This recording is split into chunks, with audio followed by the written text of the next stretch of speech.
Assalamualaikum warahmatullahi wabarakatuh. Jumpa kembali lagi dengan saya Utin dalam channel Kim UD. Asiknya belajar kimia. Oke, materi hari ini adalah sifat dan reaksi keton atau alkanon. Video sebelumnya sudah kita bicara tentang tata nama alkanon atau keton, baik pakai cara trivial atau pakai cara IUPAC internasionalnya. Semoga video yang sebelumnya bisa paham. Kenapa? Karena ini sebagai batu loncatan untuk mempelajari tentang sifat dan reaksi-reaksi antara keton atau alkanon ya. Oke, sebelum saya bahas seperti biasa jangan lupa like, subscribe dan komentarnya juga lonceng ditekan supaya tidak ketinggalan video terbaru dari Kim Ude. Oke, tanpa berlama-lama yuk kita mulai. Apa sih sifat dan reaksi dari alkanon? Pertama kita akan mencoba untuk mencari atau membahas tentang sifat keton ya.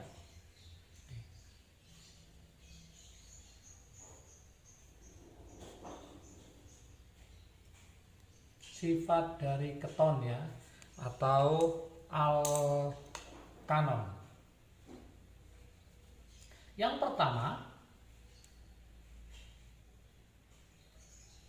sifat keton adalah bersifat polar. Jadi keton itu ternyata dia bersifat polar. Kenapa bersifat polar? Karena memiliki gugus karbonil. Karena memiliki gugus karbonil, CO itu ya, gugus karbonil, dan dapat larut dalam air. Kenapa dapat larut dalam air? Karena air adalah senyawa polar, sehingga polar larut dalam senyawa polar.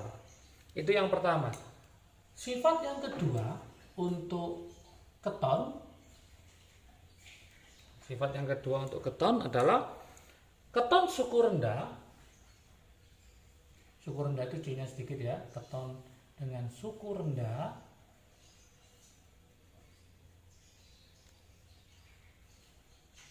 berupa zat cair yang mudah larut. Berupa zat cair yang mudah larut dalam air. Yang mudah larut dalam air. Ini yang suku rendah.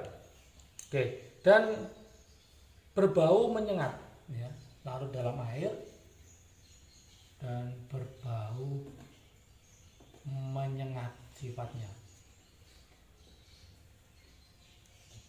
Kemudian kalau keton suku sedang ya, untuk keton suku sedang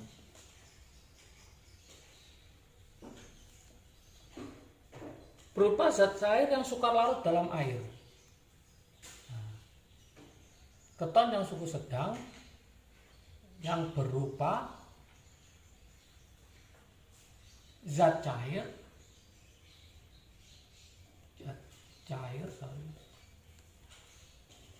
yang sukar larut dalam air. Jadi suku sedang yang berupa zat cair dan sukar larut dalam air.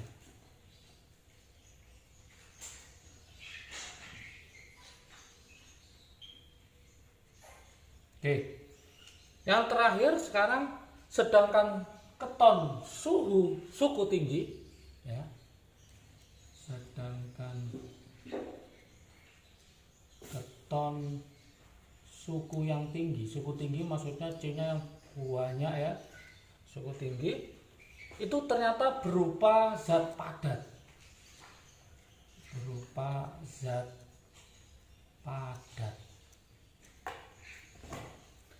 Kemudian yang ketiga, nah ini yang sering keluar, nah ini termasuk sifat juga atau reaksi juga, yaitu keton tidak dapat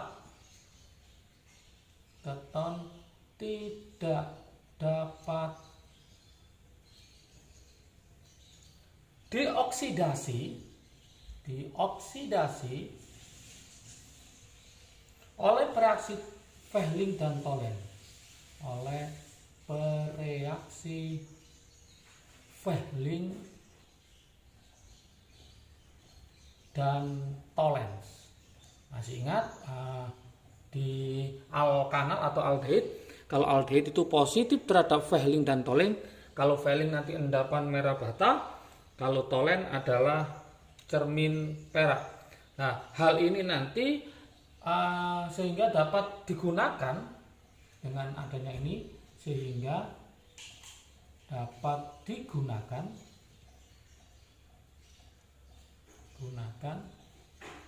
untuk membedakan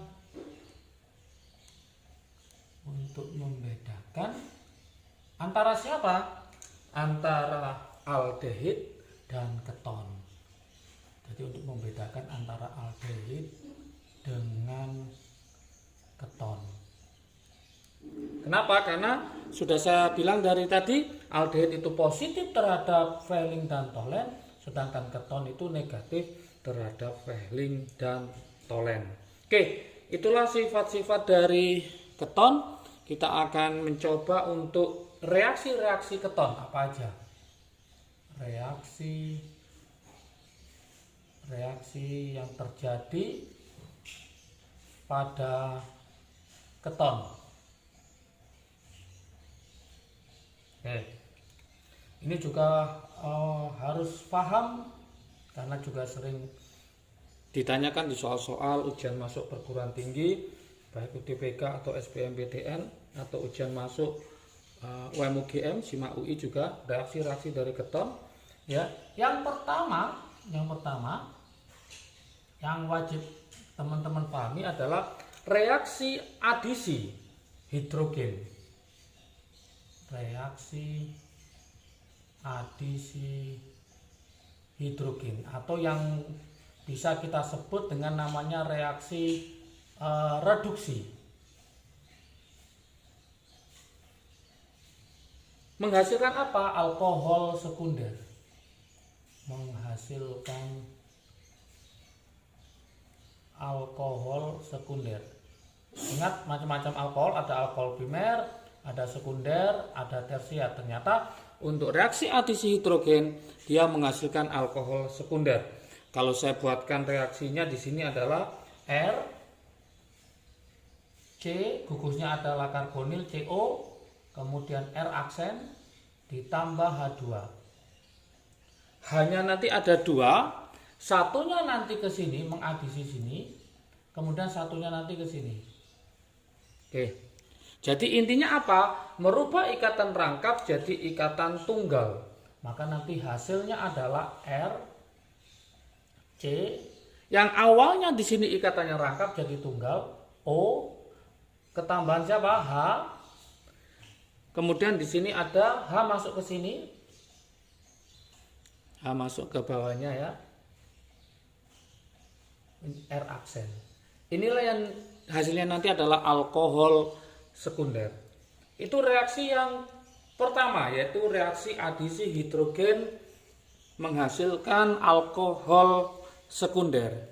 Yang kedua, untuk reaksi keton ya, saya tulis di sini yang kedua.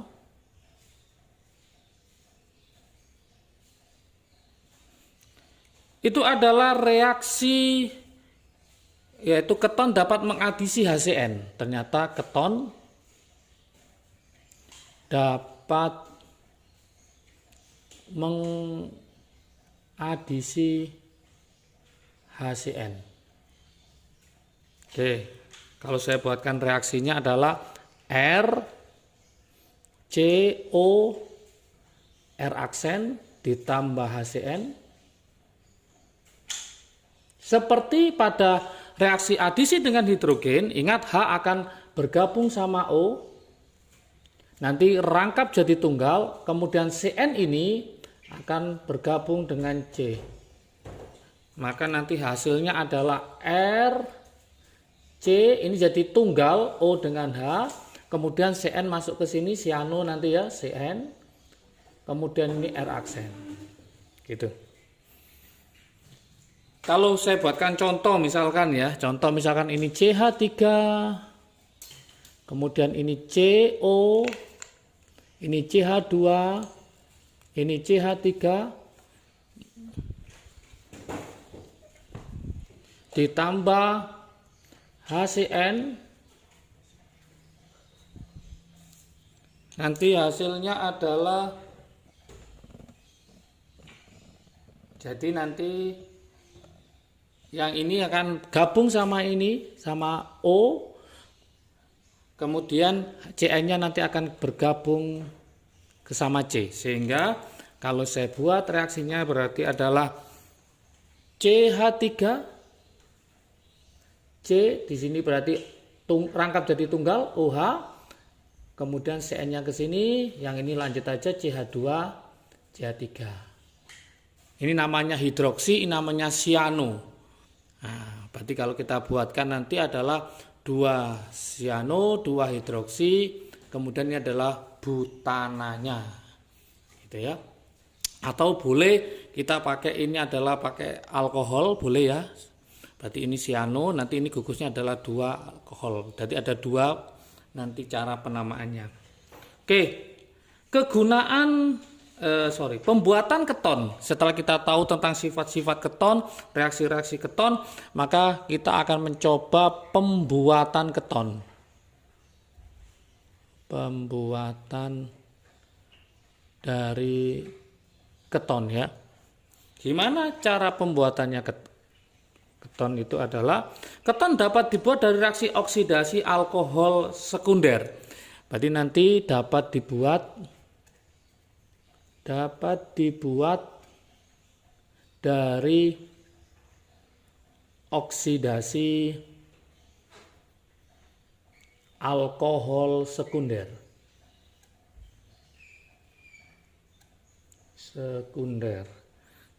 Oke, misalkan R, C, O, R aksen. Ini alkohol sekunder ya. Berarti ini nanti ada ikatannya tunggal, ini OH, ini ada H-nya. Maka akan dioksidasi menjadi R, C, O, R aksen plus H2O. Misalkan contohnya adalah saya punya CH3, kemudian CH, sini saya kasih OH, kemudian CH2, CH3, misalkan ini adalah 2 butanol ya, kita oksidasi. Oke, hasilnya adalah nanti CH3, C ini menjadi gugus keton, kemudian CH2, CH3 ditambah H2O. Maka 2 butanol menjadi 2 butanon. Pembuatan keton yaitu mulai oksidasi dari alkohol sekunder. Oke, kemudian setelah kita tahu pembuatan keton, kegunaan keton, kegunaan dari keton dalam kehidupan sehari-hari. Kegunaan keton. Apa kegunaan keton yang sering dipakai? Nah, keton paling banyak digunakan adalah aseton. Keton yang paling banyak digunakan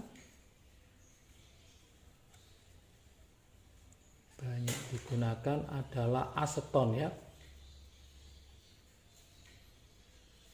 Atau nama lain dari aseton itu adalah propanon.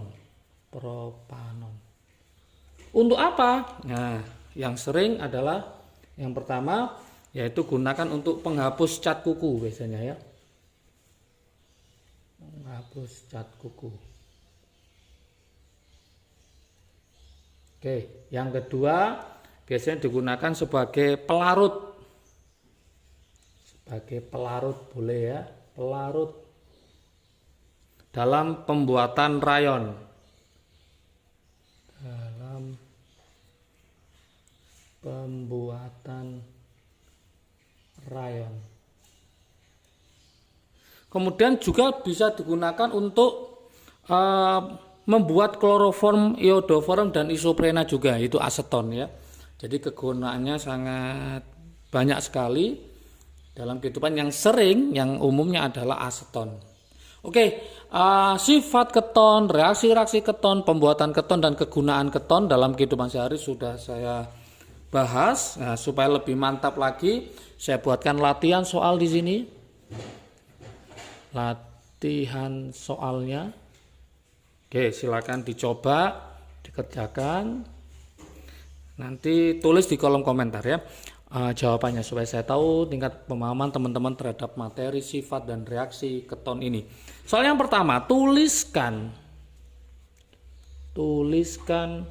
persamaan reaksi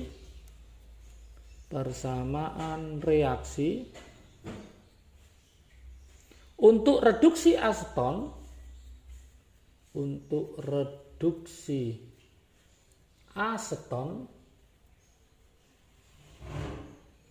dengan gas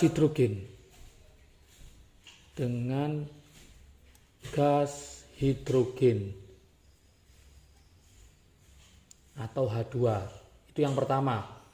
Yang kedua, carilah kegunaan keton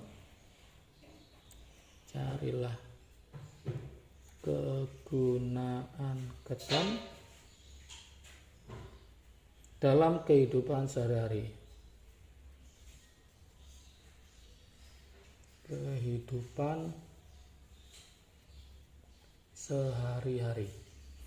Silakan dicoba browsing atau apa, nanti tulis komentar di bawahnya. Semoga tambah paham, tambah bisa. Kalau video ini bermanfaat bagi kalian, silakan di-share ke teman kalian supaya manfaatnya semakin banyak lagi. Jangan lupa like, subscribe, dan komentarnya juga supaya video ke depan lebih bagus dan lebih menarik lagi. Oke, jaga kesehatan, salam sukses dari Kim Ude, asiknya belajar kimia. Assalamualaikum warahmatullahi wabarakatuh.